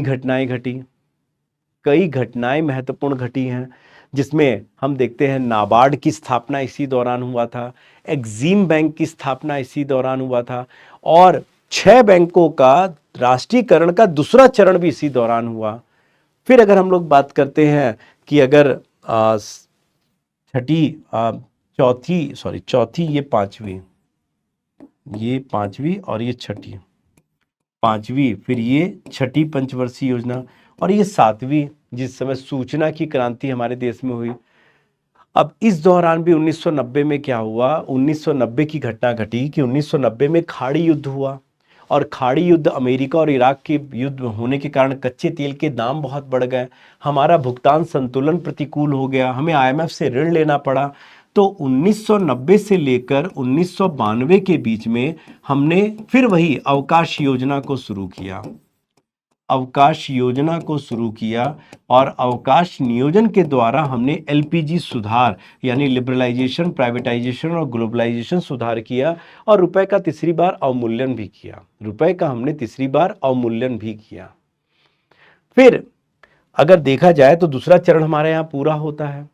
जबकि अगर बात करें हम तीसरे चरण में बात करें, तीसरा चरण देखते हैं, तो तीसरा चरण कब हुआ, 1992 से लेकर 2017 तक की बात करते हैं, जिस दौरान 8वीं पंचवर्षीय योजना से लेकर हम बात कर सकते हैं 12वीं पंचवर्षीय योजना, 8वीं पंचवर्षीय योजना से लेकर हम बात कर सकते हैं 12वीं पंचवर्षीय योजना को।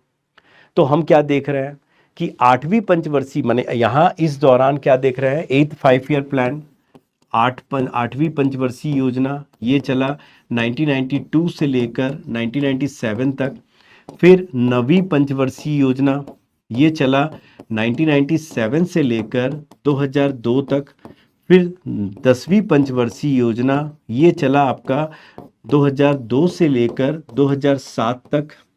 फिर 11वीं पंचवर्षीय योजना ये चला आपका 2007 से लेकर 2012 तक, और फिर 12वीं पंचवर्षीय योजना ये चला आपका 2012 से लेकर 2017 तक। फिर नीति आयोग का गठन 2015 में हुआ, और नीति आयोग ने पंचवर्षीय योजना को समाप्त करके अपना 15 वर्षीय विजन प्लान, 7 वर्षीय रणनीतिक प्लान और 3 वर्षीय एक्शन प्लान को लागू किया। लेकिन यहां हम क्या देख रहे हैं कि जहां हम 8वीं पंचवर्षीय योजना से या 1992 से नियोजन का प्रकृति ही बदल गया, बल्कि ये विकेंद्रीकृत नियोजन पर आधारित हो गया। विकेंद्रीकृत नियोजन, बाद में नीति आयोग ने भी विकेंद्रीकृत नियोजन को अपनाया। और भारत में देखा जाए तो अगर हम वित्तीय बाजार की बात करते हैं तो उसकी मुख्यतः शुरुआत 8वीं पंचवर्षीय योजना की ही बात कर सकते हैं, क्योंकि 1992 में ही नेशनल स्टॉक एक्सचेंज की स्थापना और इसका संचालन शुरू हुआ। वहीं अगर हम बात करें 9वीं और 10वीं पंचवर्षीय योजना, तो वहां हम क्या देख रहे हैं कि आर्थिक और सामाजिक समानता की बात की गई, ज्यादा से ज्यादा आर्थिक और सामाजिक समानता की बात की गई, ठीक है ना, आर्थिक और सामाजिक समानता की बात की गई। और 11वीं पंचवर्षीय योजना जो सबसे महत्वपूर्ण रहा और जो टॉपिक को हमारे आगे बढ़ाएगा, और वो था कि देश में समावेशी विकास की शुरुआत की गई सरकार द्वारा, इंक्लूसिव डेवलपमेंट, समावेशी विकास की शुरुआत की गई। और 12वीं पंचवर्षीय योजना जो था ये सतत और समावेशी विकास दोनों की बात करता है, सतत और समावेशी विकास, सतत विकास की भी बात करता है 12वीं पंचवर्षीय। तो क्या है फिर ये समावेशी विकास, क्या है समावेशी विकास, क्यों देश में महत्वपूर्ण है, आइए इस पर चर्चा करते हैं हम लोग। आइए, तो अगर हम बात करते हैं समावेशी विकास की ओर, तो उसके लिए पहले हमें समझना पड़ेगा टर्म आर्थिक समृद्धि,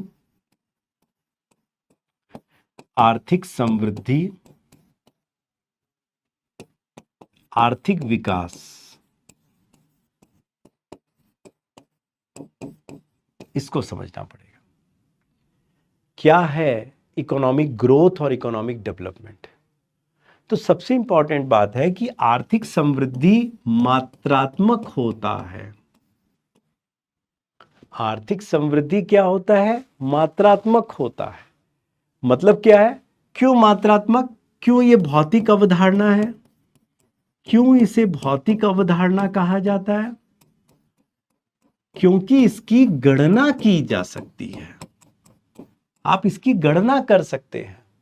इसीलिए तो आर्थिक समृद्धि के जो सूचक है वो कौन है? वो है जीडीपी है, पर कैपिटा इनकम, प्रति व्यक्ति आय है, प्रति व्यक्ति आय है, जीएनपी है। ये सब क्या है? आर्थिक समृद्धि के सूचक है, जो मात्रात्मक है, जिसकी गणना की जा सकती है, जो भौतिक अवधारणा है। जबकि आर्थिक विकास ये क्या होता है? ये गुणात्मक होता है। गुणात्मक मतलब ये बेहतर जीवन स्तर या जीवन स्तर को बताता है।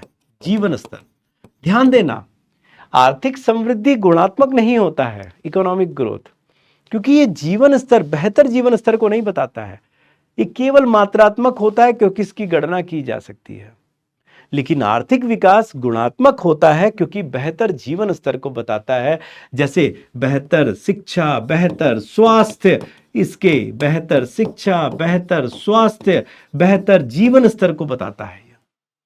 इसीलिए तो इसके सूचक जो होते हैं, इंडिकेटर, जैसे मानव विकास सूचकांक, जैसे ग्लोबल हंगर इंडेक्स, वैश्विक भुखमरी सूचकांक, जैसे लैंगिक असमानता सूचकांक, ये सब आर्थिक विकास के सूचक होते हैं।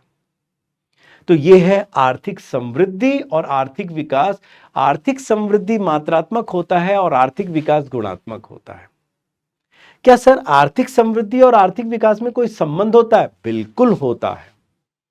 क्या संबंध है?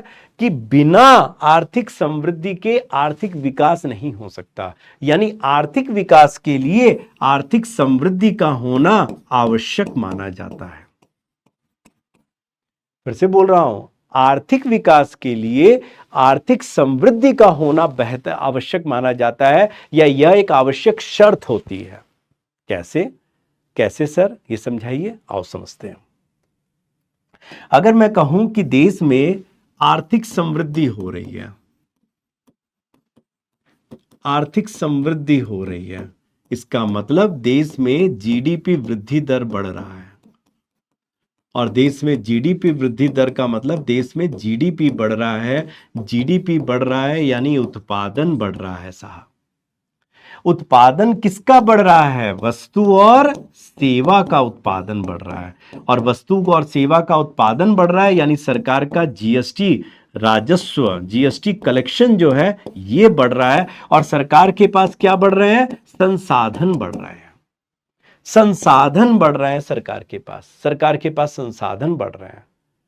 उत्पादन बढ़ रहा है यानी कहीं ना कहीं रोजगार बढ़ रहा है।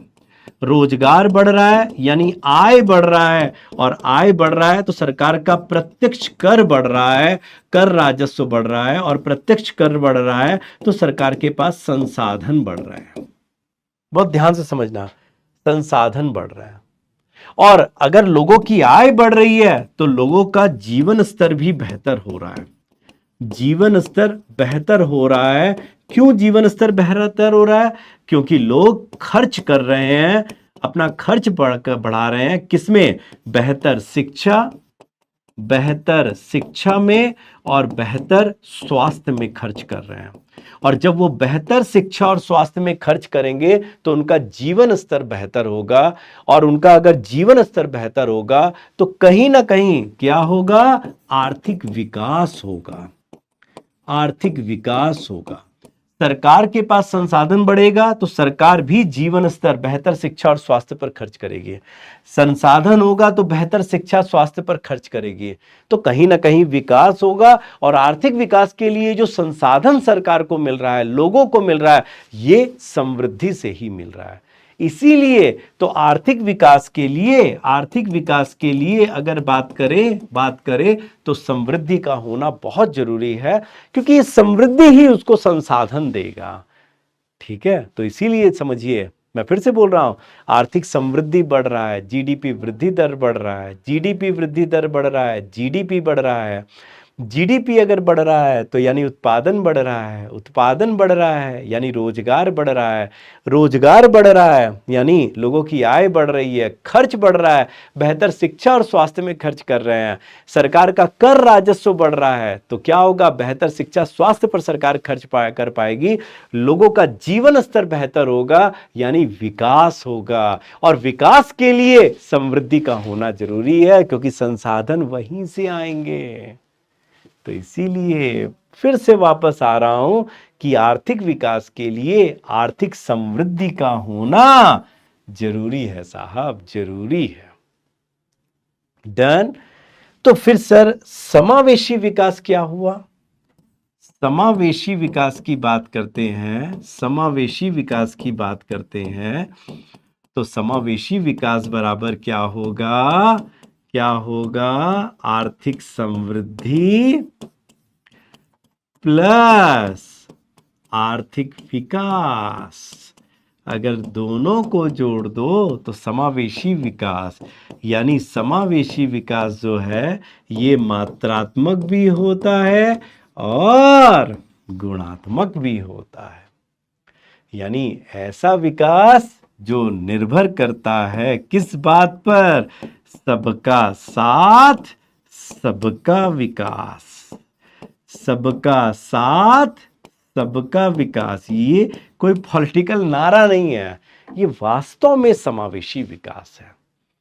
यानी समावेशी विकास वह विकास है जहां सभी लोग, बच्चे, युवा, युवती, वृद्ध, सभी आर्थिक क्षेत्र, कृषि, उद्योग और सेवा, सभी भौगोलिक क्षेत्र, ग्रामीण, शहरी विकास में योगदान देते हैं और उससे लाभ प्राप्त करते हैं, जिससे न केवल रोजगार बढ़ता है बल्कि रोजगार के अवसर बढ़ते हैं, बल्कि गरीबी में भी कमी आती है, बल्कि गरीबी में भी कमी आती है। ऐसे विकास को क्या समावेशी विकास या इंक्लूसिव डेवलपमेंट कहा जाता है। ऐसे विकास को समावेशी विकास कहा जाता है। फिर से बोल रहा हूं, समावेशी विकास यानी वह विकास जो आर्थिक समृद्धि और आर्थिक विकास दोनों को शामिल करता है, मात्रात्मक भी होता है, गुणात्मक भी होता है।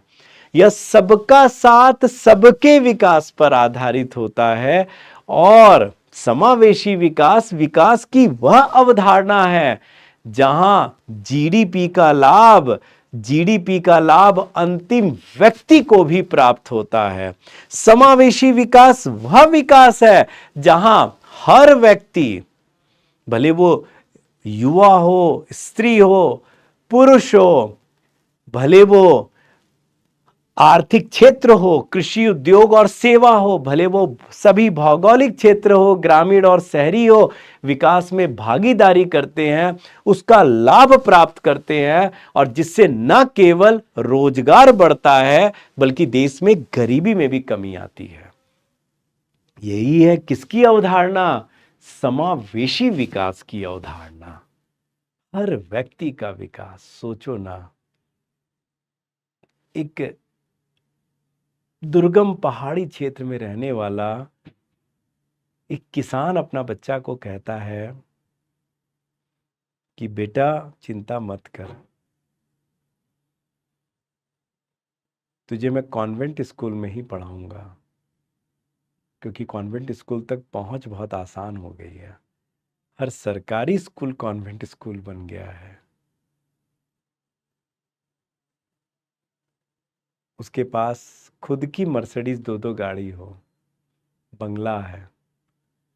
आप सोचिए उसका जीवन स्तर कितना बेहतर है।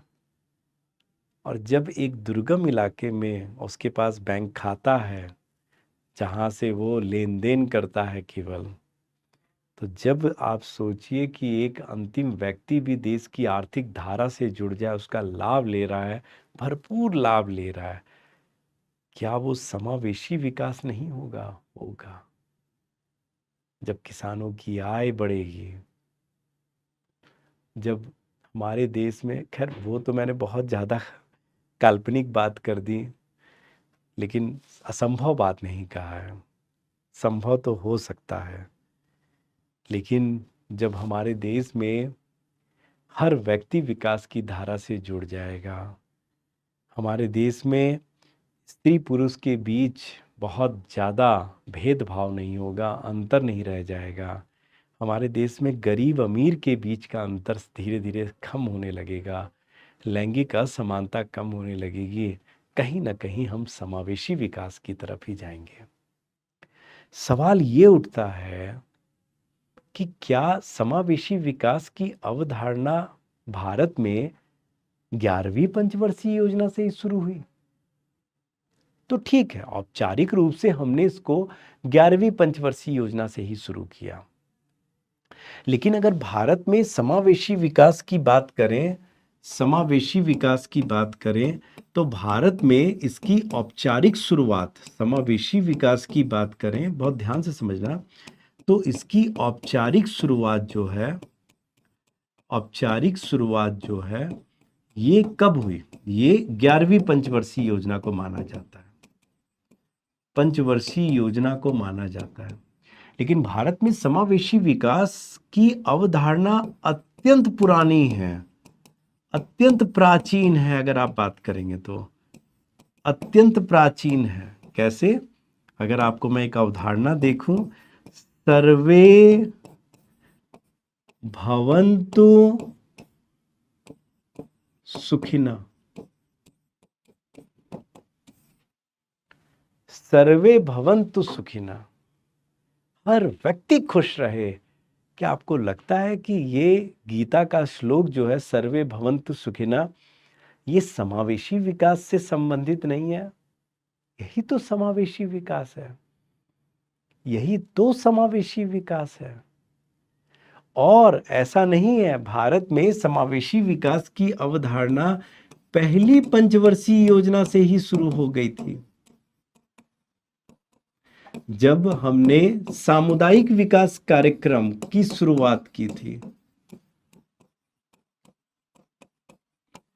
विकास कार्यक्रम यानी कम्युनिटी डेवलपमेंट प्रोग्राम को हमने शुरू किया था 1952 में। तो हमारे देश में समावेशी विकास की शुरुआत हो चुकी थी। अरे सर, अगर शुरुआत हो चुकी थी तो फिर 11वीं में क्या औपचारिक शुरुआत हुई? समझना, हम समावेशी विकास की अवधारणा 1952 से शुरू कर चुके थे, लेकिन वहां क्या था, हम समृद्धि और विकास दोनों को अलग अलग मानते थे कि एक मात्रात्मक है, दूसरा गुणात्मक है, और दोनों के लिए अलग अलग लक्ष्य तय करते थे, अलग अलग लक्ष्य तय करते थे। बाद में जाकर हमें लगने लगा 10वीं पंचवर्षीय योजना में, अरे ये दोनों अलग अलग है ही नहीं है, एक दूसरे के पूरक हैं। इसीलिए 11वीं पंचवर्षीय योजना के समावेशी विकास में यही अंतर है कि 11वीं पंचवर्षीय योजना में हमने मान लिया कि समृद्धि मात्रात्मक है, विकास गुणात्मक है, लेकिन बिना समृद्धि के विकास नहीं हो सकता। इसीलिए समावेशी विकास मात्रात्मक और गुणात्मक दोनों है, इसीलिए हम दोनों के लक्ष्य लेकर के चल रहे हैं, साथ लेकर के चल रहे हैं कि दोनों लक्ष्य को हमें साथ प्राप्त करना है। यही है समावेशी विकास की अवधारणा जो हमने 11वीं पंचवर्षीय योजना में शुरू किया। हमने 11वीं पंचवर्षीय योजना में औपचारिक रूप से शुरू किया। बताओ, इतनी सी बात समझ में आ रही है? अब इसके आगे अगर हम बात करते हैं तो कहीं ना कहीं हम सतत विकास की तरफ जाते हैं, जो पर्यावरणीय अनुकूल विकास, पर्यावरणीय अनुकूल विकास की तरफ जाते हैं।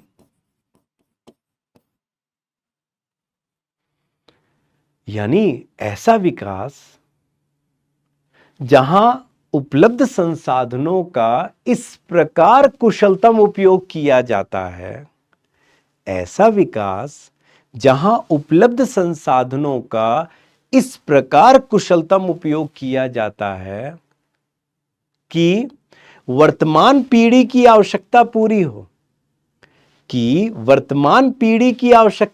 हो, और विकास हो, और भविष्य की पीढ़ी के लिए भी संसाधन सुरक्षित हो।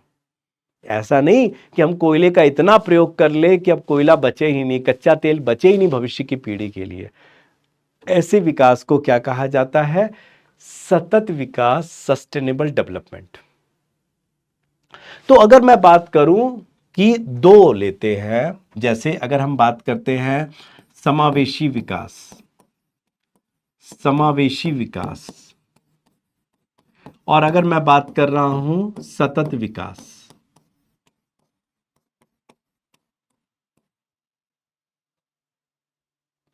समावेशी विकास और सतत विकास।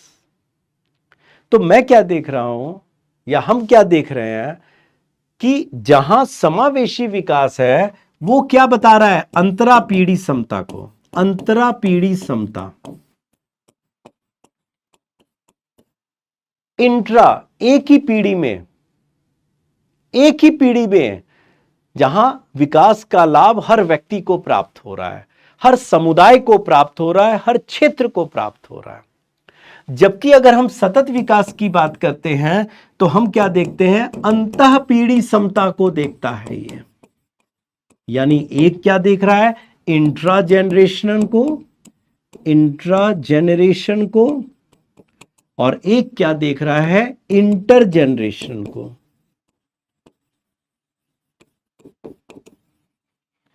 एक पीढ़ी से दूसरी पीढ़ी। अरे आज वर्तमान पीढ़ी जब ये तय कर रखी है, सरकार ने तय कर लिया कि भाई हम 2030 तक 500 गीगावाट सोलर एनर्जी से प्राप्त करेंगे, 2070 तक हम शून्य उत्सर्जन कार्बन को प्राप्त करेंगे, 2030 तक या 25-26 तक हम E20 यानी इथेनॉल को मिश्रण को बढ़ाकर 20% तक करेंगे। तो कहीं ना कहीं हमारा पूरा ध्यान सतत विकास की तरफ जा रहा है, जहां हम चक्रीय अर्थव्यवस्था, साइक्लिकल इकोनॉमी की तरफ जा रहे हैं, जहां हम ग्रीन जीडीपी की तरफ जाना चाहते हैं। यानी वह जीडीपी जो पर्यावरण प्रदूषण से मुक्त हो जाए, पर्यावरण प्रदूषण का प्रभाव जिसको हटा दिया जाए। तो वहां हम अंतःपीढ़ी की तरफ जा रहे हैं, सतत विकास की तरफ जा रहे हैं। वहीं जब हम वर्तमान पीढ़ी में वो विकास के लाभ को पहुंचाने का प्रयास कर रहे हैं, तो वो अंतरा पीढ़ी, वो समावेशी विकास है। और कहीं ना कहीं समावेशी विकास भी सतत विकास को प्राप्त करने में बहुत बड़ा योगदान देता है। इसीलिए तो सतत विकास की तुलना में भले समावेशी विकास अंतरा पीढ़ी हो और सतत विकास अंतः पीढ़ी हो, लेकिन सतत विकास को प्राप्त करने में भी समावेशी विकास की महत्वपूर्ण भूमिका होती है। समावेशी विकास का दायरा और व्यापक होता है। यही कारण है कि समावेशी विकास की जो अवधारणा है, समावेशी विकास की अवधारणा जो है, इसको हम लोग बहुआयामी अवधारणा कहते हैं। बहुआयामी अवधारणा है, ये मल्टी डायमेंशनल कंसेप्ट है, सिंगल नहीं बल्कि ये मल्टी डायमेंशनल कंसेप्ट है। क्यों ये बहुआयामी अवधारणा है? क्योंकि ये कृषि के विकास से संबंधित है, ये उद्योगों के विकास से संबंधित है, ये सेवा के विकास से संबंधित है, ये देश में रोजगार के अवसर को बढ़ा रहा है, ये कहीं ना कहीं सामाजिक असमानता को कम कर रहा है, सामाजिक समानता को बढ़ा रहा है, समानता को क्या कर रहा है? बढ़ा रहा है। ये कहीं ना कहीं वृद्धों को सामाजिक सुरक्षा दे रहा है, सामाजिक सुरक्षा दे रहा है। ये कहीं ना कहीं महिलाओं को लैंगिक समानता दे रहा है, समानता दे रहा है। ये कहीं ना कहीं गरीबों का वित्तीय समावेशन कर रहा है, वित्तीय समावेशन कर रहा है। ये कहीं ना कहीं पर्यावरण संरक्षण कर रहा है। पर्यावरण संरक्षण पर ध्यान दे रहा है। ये कहीं ना कहीं बच्चों के पोषण को बढ़ा रहा है, क्योंकि आज के बच्चे ही कल के श्रमिक होंगे। तो बच्चों को पोषण युक्त भोजन दे रहा है, पोषण को बढ़ा रहा है। ये कहीं ना कहीं हमारे देश में मजबूत आधारभूत संरचना का निर्माण कर रहा है, आधारभूत संरचना का निर्माण कर रहा है। ये कहीं ना कहीं लोगों के जीवन स्तर को आसान बना रहा है, जीवन स्तर को आसान और बेहतर बनाने का प्रयास कर रहा है, आसान और बेहतर बनाने का प्रयास कर रहा है। तो समावेशी विकास कोई एक अवधारणा नहीं है, बल्कि ये बहुआयामी मल्टी डायमेंशनल कंसेप्ट है। It's a multi dimensional concept जो हर क्षेत्र के विकास से संबंधित है। जब हर क्षेत्र का विकास होगा, हर व्यक्ति का विकास होगा, तभी आप समावेशी विकास की बात कर पाएंगे। इसीलिए इसको बहुआयामी अवधारणा मल्टी डायमेंशनल कंसेप्ट कहा जाता है। तो बात आता है कि भारत में समावेशी विकास की आवश्यकता क्यों है। समावेशी विकास की आवश्यकता की बात करें, की आवश्यकता आखिर क्यों पड़ रही है समावेशी विकास की आवश्यकता। तो आज भारत वर्तमान में जीडीपी के मामले में, मौद्रिक जीडीपी के मामले में भारत जो है ये चौथी अर्थव्यवस्था बन गया है। भारत अगर बात करें पीपीपी के आधार पर, आज भारत तीसरी बड़ी अर्थव्यवस्था बन गया है। तीसरी बड़ी अर्थव्यवस्था भारत बन चुका है। किसके आधार पर? पीपीपी के आधार पर। लेकिन इसके बावजूद अगर देखा जाए तो आज भारत में गरीबी व्यापक है, जनसंख्या अधिक है, बहुत अधिक है।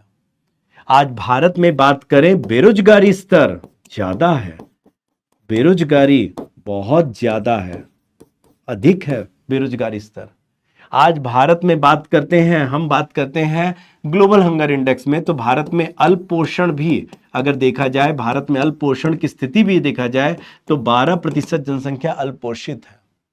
आज भारत में लगभग 55% महिलाएं जो हैं भारत में आज किसकी शिकार हैं? एनीमिया से ग्रसित हैं, एनीमिया से ग्रसित है। आज भारतीय अर्थव्यवस्था, अर्थशास्त्रियों का मानना है कि के आकार की रिकवरी को प्राप्त कर रहा है, के आकार की रिकवरी को प्राप्त कर रहा है। और के आकार की रिकवरी में असमानता ज्यादा होता है, आर्थिक असमानता बढ़ रहा है बहुत तेजी से, आर्थिक असमानता बहुत तेजी से बढ़ रहा है। देश में मुद्रास्फीति, खासकर खाद्य मुद्रास्फीति बहुत तेजी से बढ़ रही है, चीजें बहुत ज्यादा महंगी हो रही हैं। तो कहीं ना कहीं अगर हम इस आधार पर कहें, सामाजिक सूचक में भारत की रैंकिंग लगातार कम होती जा रही है। भले हम एचडीआई की बात करें, भले हम लैंगिक असमानता सूचकांक की बात करें, ह्यूमन डेवलपमेंट इंडेक्स की बात करें, तो वहां भारत की रैंकिंग में लगातार गिरावट आ रही है।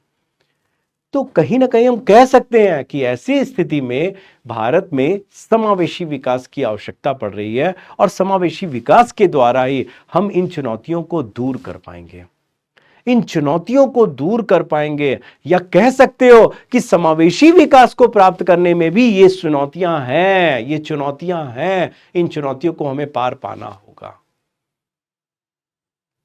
ठीक है ना? This is the way. And the thing is that, सबसे इंपॉर्टेंट बात है कि अगर हम समावेशी विकास की तरफ जाना चाहते हैं तो हमें एक कदम वित्तीय समावेशन की तरफ भी जाना पड़ेगा, फाइनेंशियल इंक्लूजन की तरफ भी जाना पड़ेगा। फाइनेंशियल इंक्लूजन यानी वित्तीय समावेशन की तरफ भी जाना पड़ेगा, क्योंकि वित्तीय समावेशन के द्वारा ही हम समावेशी विकास को भी प्राप्त कर पाएंगे। और समावेशी विकास के लिए वित्तीय समावेशन का होना जरूरी है। तो आखिर वित्तीय समावेशन होता क्या है? सामान्य शब्द में बात करें तो वित्तीय समावेशन का मतलब है हर व्यक्ति का बैंक में खाता होना, बैंक में खाता होना।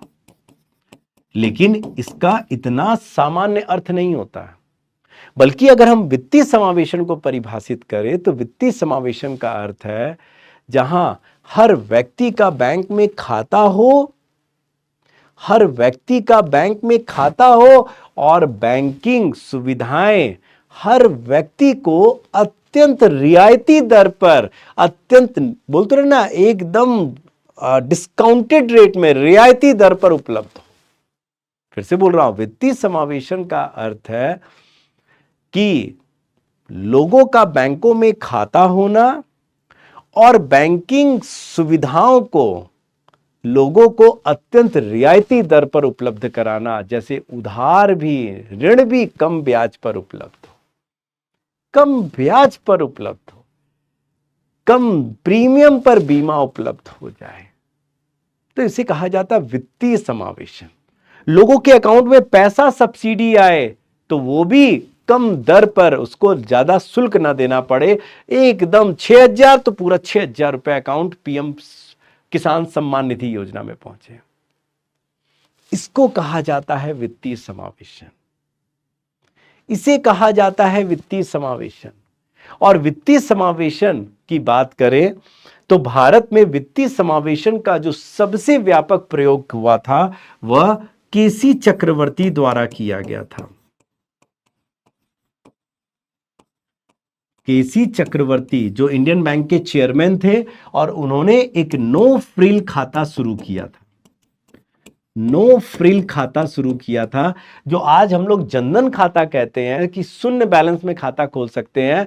इसी तरह से केसी चक्रवर्ती द्वारा नो फ्रिल खाता जो था, ये कम, बहुत कम बैलेंस में इसको खोला जा सकता था, आसानी से खोला जा सकता था।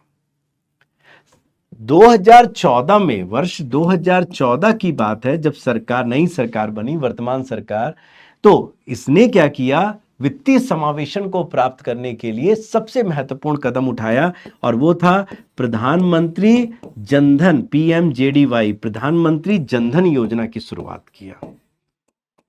प्रधानमंत्री जनधन योजना, जनधन योजना को शुरू किया। क्या है प्रधानमंत्री जनधन योजना? प्रधानमंत्री जनधन योजना, जहां कोई भी व्यक्ति प्रधानमंत्री जनधन योजना के माध्यम से जनधन खाता खोल सकता है, शून्य बैलेंस में खाता खोल सकता है, शून्य बैलेंस में, और केवल आधार कार्ड के द्वारा खोल सकता है, केवल एक प्रमाण पत्र आधार कार्ड के द्वारा। और यहां उस व्यक्ति को ओवरड्राफ्ट भी मिलता है, अधिविकर्ष भी मिलता है। जो पहले 5,000 था, अब 10,000 रुपए कर दिया गया है, यानी वो बिना बैलेंस रखे भी 10,000 रुपया खाते से ले सकता है, जिसको ओवरड्राफ्ट कहा जाता है। तो प्रधानमंत्री जनधन खाते का उद्देश्य ही था कि हर व्यक्ति का बैंक में खाता उपलब्ध हो। अब सोचो, 2014 में जब शुरू हुआ तो 2014 में 1 करोड़ खाते खोले गए थे, और आज जब प्रधानमंत्री जनधन योजना के 10 वर्ष पूरे हो गए तो लगभग 53 करोड़ बैंक खाते खोले गए हैं। सबसे ज्यादा महिलाओं के, ग्रामीण महिलाओं के खोले गए। ये बड़ी उपलब्धि रही है प्रधानमंत्री जनधन योजना की। सोचो, अगर प्रधानमंत्री जनधन योजना के द्वारा सरकार क्या करना चाहती है, वित्तीय समावेशन को प्राप्त करना चाहती है, वित्तीय समावेशन को बढ़ावा देना चाहती है। कैसे? आप देखिए, अगर पीएमजेडीवाई, प्रधानमंत्री जनधन योजना है, प्रधानमंत्री जनधन योजना है, तो सरकार क्या कर रही है? सरकार कम प्रीमियम में बीमा, कम प्रीमियम में बीमा उपलब्ध करा रही है। कैसे? प्रधानमंत्री सुरक्षा बीमा योजना, प्रधानमंत्री सुरक्षा बीमा योजना,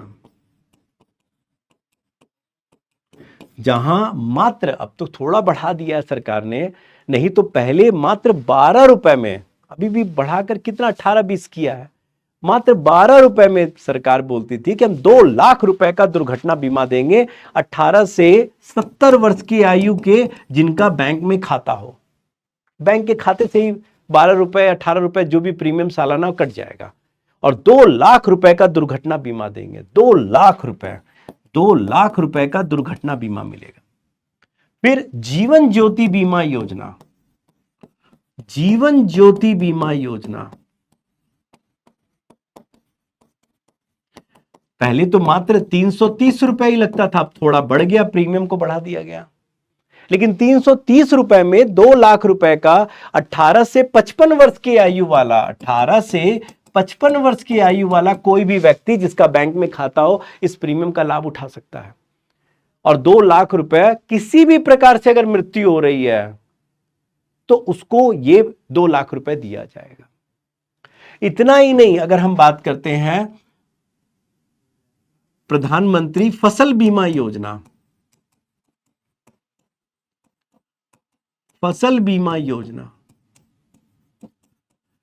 जहां कम प्रीमियम में, कम प्रीमियम का मतलब है कि खरीफ फसल में, खरीफ अगर फसल है तो मात्र 2% प्रीमियम देना है, रबी फसल है तो मात्र 1.5% प्रीमियम देना है, और वाणिज्यिक फसल है, वाणिज्यिक फसल है तो उसको मात्र 5% ही प्रीमियम देना है।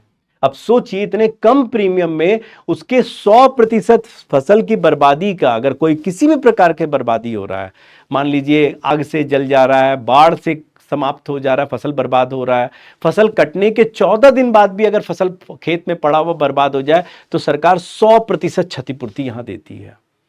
तो कहीं ना कहीं इन सब का लाभ तब होगा जब पीएमजेडीवाई या बैंक में खाता होगा।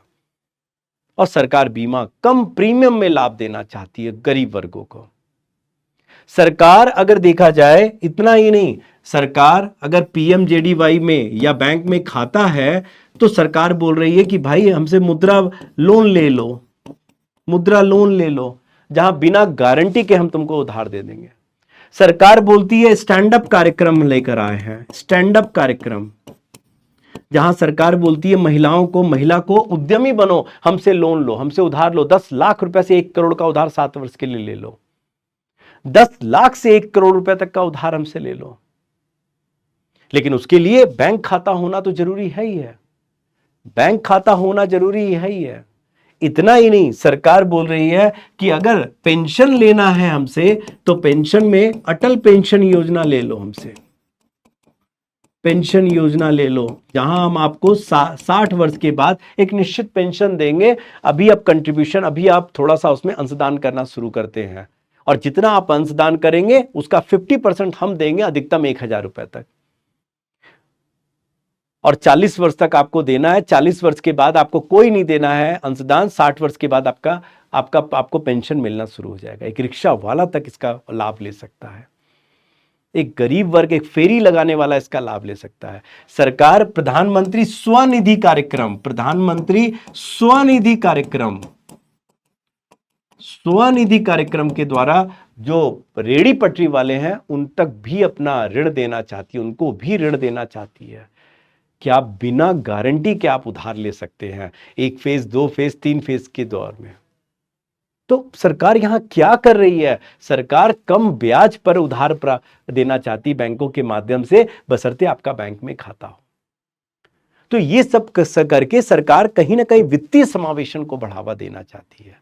और तो और सरकार क्या कर रही है? सरकार बोल रही है भाई हम ई-रूपी वाउचर लेकर आ गए हैं, वाउचर लेकर आ गए हैं कि आप चाहें तो सब्सिडी के रूप में ई-रूपी वाउचर का भी प्रयोग कर सकते हैं। सरकार बोल रही है कि हम डिजिटल ई-रूपी के रूप में हम सीबीडीसी लेकर आ गए हैं, सेंट्रल बैंक डिजिटल करेंसी लेकर आ गए हैं। सरकार बोल रही है कि हम पेटीएम, यूपीआई और भीम ऐप को बढ़ावा दे करके, भीम ऐप को बढ़ावा देकर हम डिजिटल भुगतान को बढ़ावा दे रहे हैं, डिजिटल भुगतान को बढ़ावा दे रहे हैं। सरकार बोल रही है हम भुगतान बैंक लेकर आए हैं, लघु वित्त बैंक लेकर आए हैं, और लघु वित्त बैंक, भुगतान बैंक जो है ये सब क्या बढ़ा रहे हैं? सब वित्तीय समावेशन को बढ़ावा दे रहे हैं। गांव गांव तक लोगों को बैंकों का लाभ मिल रहा है, रियायती दर पर लाभ मिल रहा है, सब्सिडी दर पर उसको लाभ दिया। तो ये इसके माध्यम से सरकार देश में वित्तीय समावेशन यानी फाइनेंशियल इंक्लूजन को प्राप्त करना चाहती है।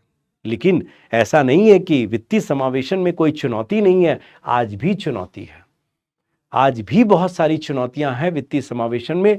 जैसे लोगों के अंदर वित्तीय जागरूकता का अभाव है, लोगों को वित्तीय समावेशन के बारे में तब, जब तक उनको पता ना हो, उनको इसके बारे में वित्तीय साक्षरता मिलनी चाहिए, और बहुत जरूरी है, उसका अभाव देखा गया है। जैसे बैंक में खाता खुलवाने के बाद तुरंत लोन की डिमांड करते हैं, खाता का संबंध लोन से तुरंत क्यों जोड़ दिया जाता है? अभी भी भारत में बहुत सारी जनसंख्या का भाग जो है वो लेन देन क्या करते हैं? बार्टर सिस्टम, वस्तु के रूप में लेन देन कर रहे हैं, वस्तु के रूप में लेन देन किया जा रहा है। बहुत सारे प्रधानमंत्री पीएमजेडीवाई, प्रधानमंत्री जनधन योजना में खाता डॉर्मेंट पड़े हुए हैं, जिनका प्रयोग ही नहीं हो रहा है, जो बैंक के लागत को बढ़ा रहा है, बैंक के लागत को बढ़ा रहा है कहीं ना कहीं। तो कहीं ना कहीं कुछ चुनौतियां हैं, कुछ चुनौतियां हैं। आधारभूत संरचना, डिजिटल अवसंरचना का अभाव देखा गया है। तो इन चुनौतियों को पार पा करके हम वित्तीय समावेशन को भी प्राप्त कर पाएंगे। अब देखिएगा 2015 में, 2019 में आप कोई भी पिछले 10 वर्ष का क्वेश्चन उठा लीजिए समावेशी विकास में, मैंने तो यहां क्वेश्चन नहीं दिया है, लेकिन आप उठा लीजिए प्रीवियस ईयर के क्वेश्चन को और सॉल्व कीजिए, आपका हर क्वेश्चन सॉल्व होगा, क्योंकि यहां सारा चीज डिस्कस हो चुका है। ठीक है, इसीलिए मैंने आज क्वेश्चन नहीं दिया है, जानबूझकर इस टॉपिक पर मैंने क्वेश्चन नहीं दिया है, क्योंकि इसके क्वेश्चन आपके लिए होमवर्क है कि आपको प्रीवियस ईयर क्वेश्चन में आपको देखने हैं, 2015 के सवाल देखने हैं, 2016 के मैक्सिमम साल में पूछे गए सवाल है समावेशी विकास, वित्तीय समावेशन पर और नियोजन पर, जो आपको कंप्लीट करना है, लिखना है इसको। ठीक है, और मुझे उम्मीद है कि आप इसको लिखेंगे। तो चलिए इस टॉपिक को यहीं समाप्त करते हैं, नेक्स्ट टॉपिक पर हम फिर मिलते हैं। तब तक के लिए अपना ख्याल रखिए और खूब अच्छे से इसका नोट्स बनाइए। Thank you so much, all the best, bye bye, अपना ख्याल रखिएगा।